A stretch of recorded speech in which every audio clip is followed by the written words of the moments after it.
நான் சொல்லுவேன், இந்த உலகத்தில் அனாதைகள் யார் தெரியுமா? திசை தெரியாதவங்க யார் தெரியுமா?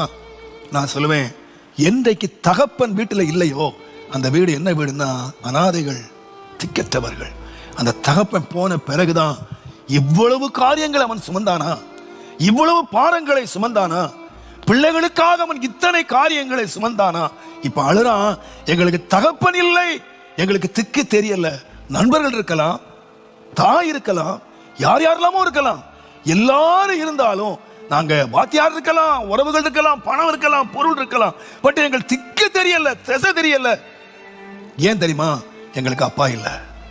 அப்ப இதுவரைக்கும் அவங்களை சரியான நேர் பாதையில திசையிலே கொண்டு போனவன் யார் என்று கேட்டால் ஃபாதர், தகப்பன்.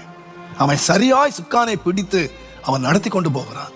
அப்ப தகப்பன்மாரும் கவனித்துக் கொள்ள வேண்டும், நம்முடைய கையில எவ்வளவு பெரிய பொறுப்பு இருக்கிறது.